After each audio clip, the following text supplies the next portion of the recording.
Hi guys.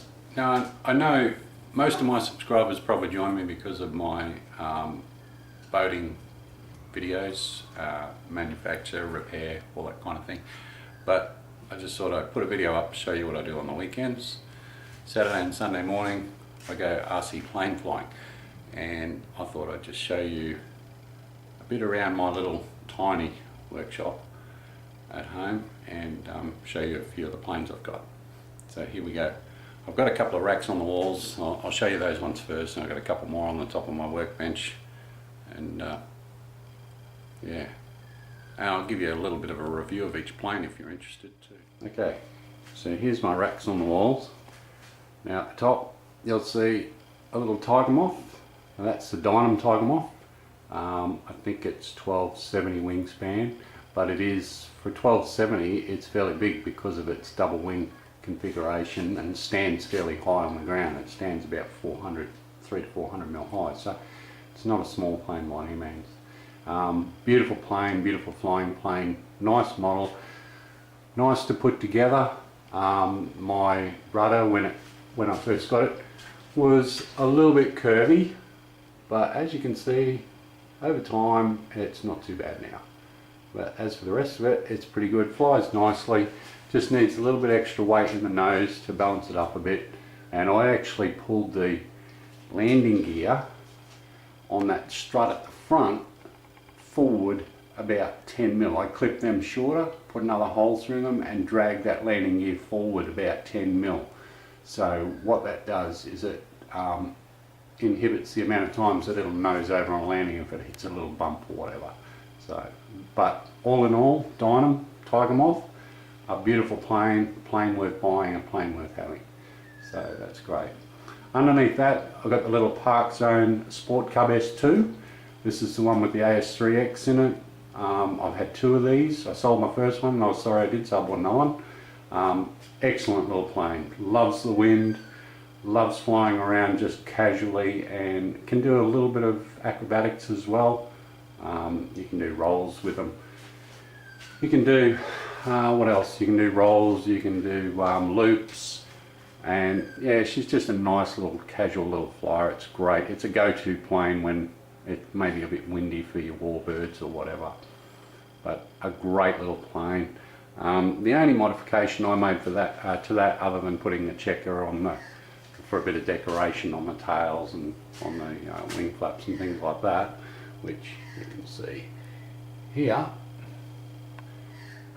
was as soon as I got it, I put a lot of epoxy on those little wing, their landing gear strap slats or pants or whatever you want to call them, because they have a tendency to pop off on landing when you just use the clips that they come with. So if you put a lot of epoxy on there, they'll hold on. I don't have any trouble with them popping off now.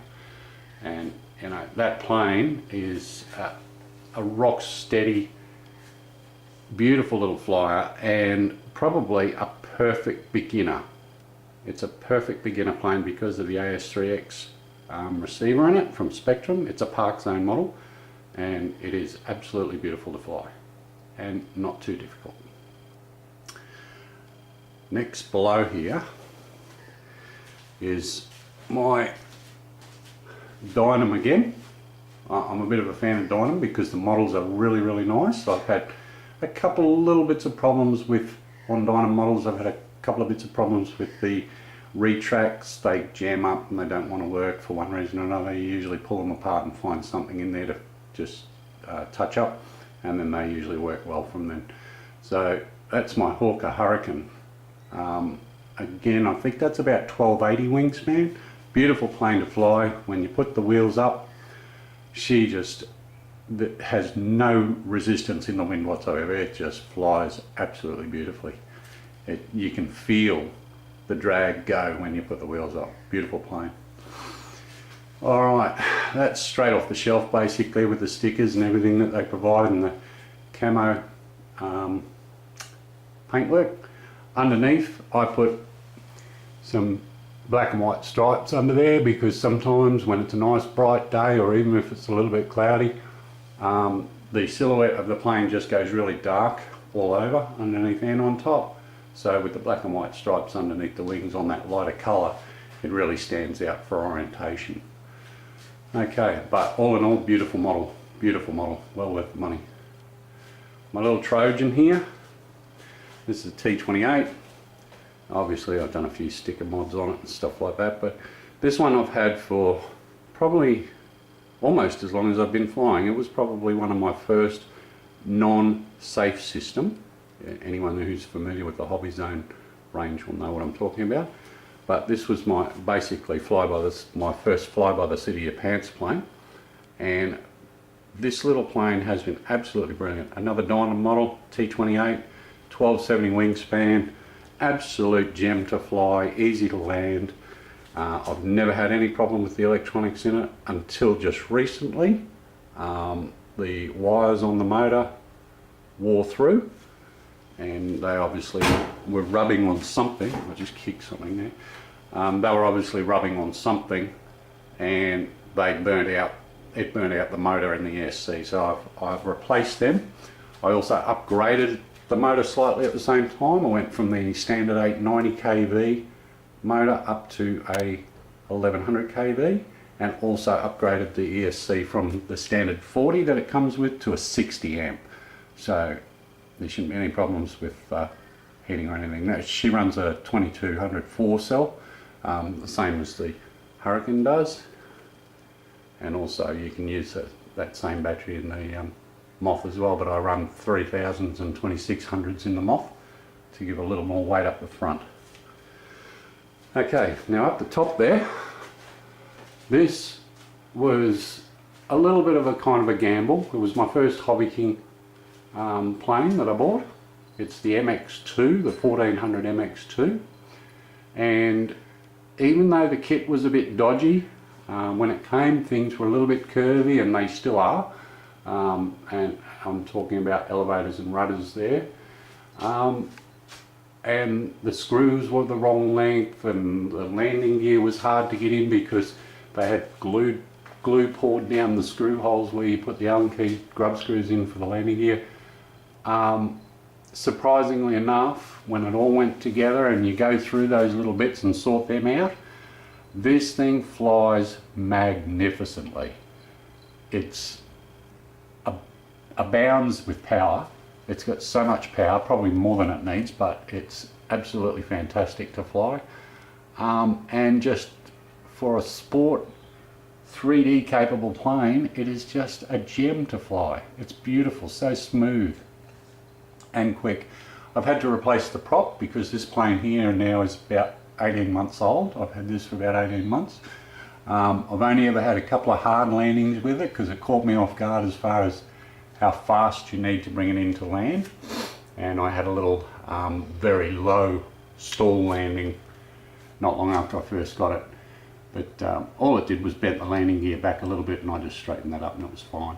I've had to replace the prop because occasionally if you're on rough ground you get a nose over on your taxiing, and the prop eventually lost a blade. It lasted for ages, but it eventually lost a blade, so I put a new prop on it and it flies as good as new again. Alright, okay, so now we go down onto the bench. Now this one I've just bought. This is the little 620mm Hobbyking Rare Bear. Now I've done a lot of painting because I had a bit of spare time, so I've done a little bit of painting on it and kind of dollied it up a little. I haven't flown it yet because, as you can see, it doesn't have any aileron linkages or servos in it yet, but everything else is in. The elevator servo and the elevator connections are all done. I did up the little paint scheme myself just to jazz it up a bit as a bit of a racer, because that's basically what they are. It was fairly cheap. I think the unpainted kit was 70 bucks, comes with the motor and the prop, but doesn't come with servos, so you have to put them in, and also an ESC. So I put a 2 to 4S capable 30 amp ESC in it, and I'm only going to be running it on 3 cell. I'm not wanting it to do 160 kilometers an hour or anything like that. I'll be happy if it does 80 or 90 k's, and on the 3 cell, from what I've seen on videos, it should anyway. Okay, so that's that one.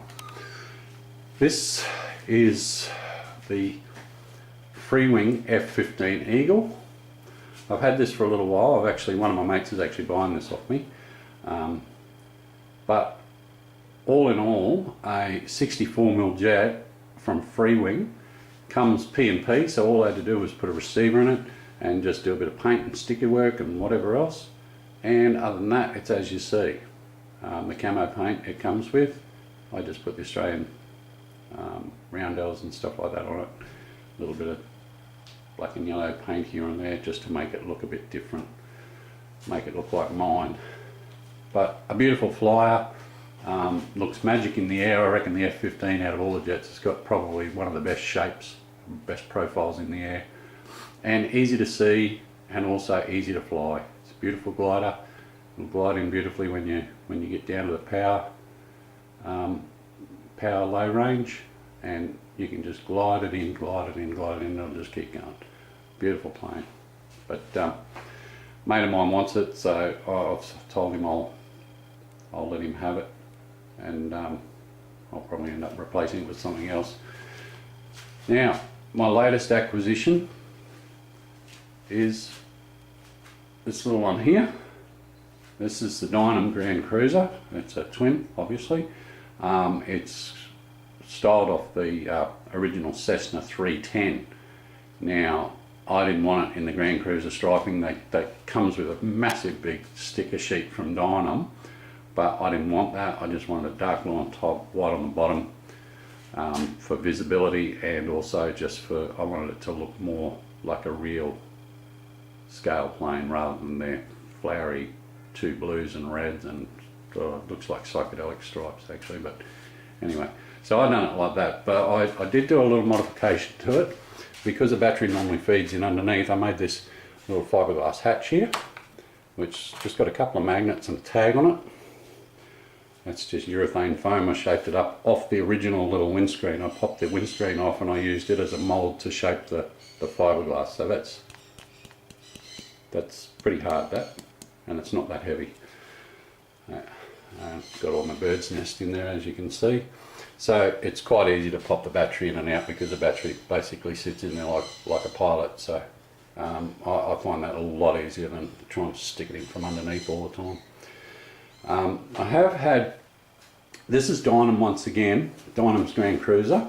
I think the wingspan is a 1400, I'm not sure, it might even be a little bit less than that, I can't really remember. But it's a nice sized plane, looks great in the air. But I have had a little problem with the engines, the twin ESC setup they've got in there.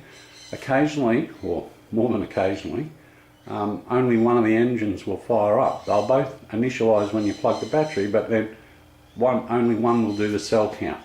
And I don't know what that is, but after I replug it in and two of them fire up, I have no trouble flying it. So I don't know what's going on there, but I've had other people had a look at it, tried to sort it out, but nobody seems to know what's happening. So I'll just deal with it and just plug it in until both engines fire up, and then I'll fly it. I've flown it about 4 times now. Absolutely beautiful flyer, beautiful model, looks great in the air, and flies just as well.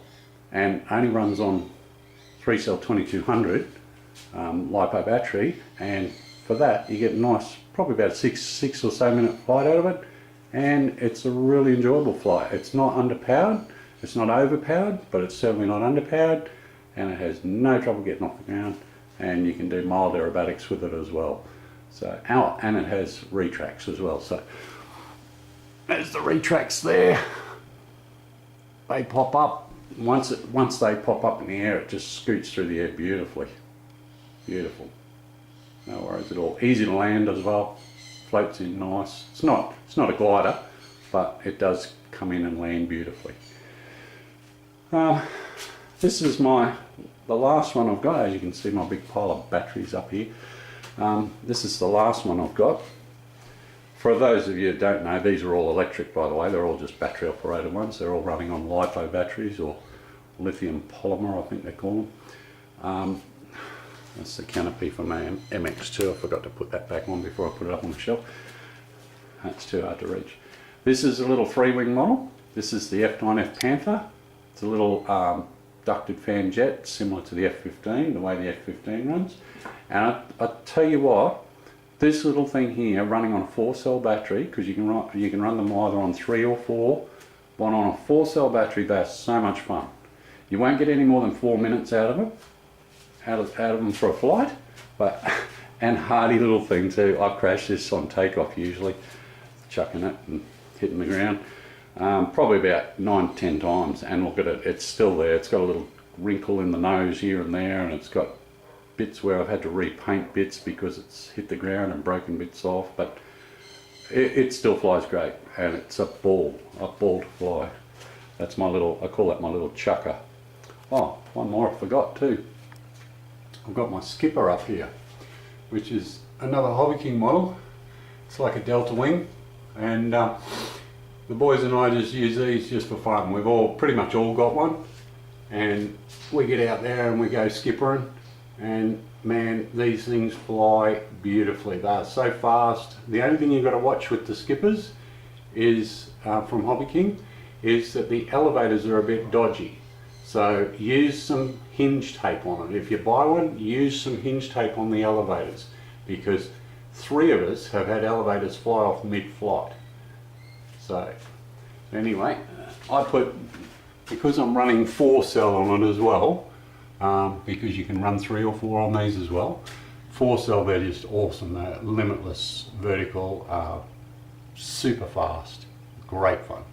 I put some gills up in the canopy there to suck some air in, and I also made a little outlet at the back so the air can blow out.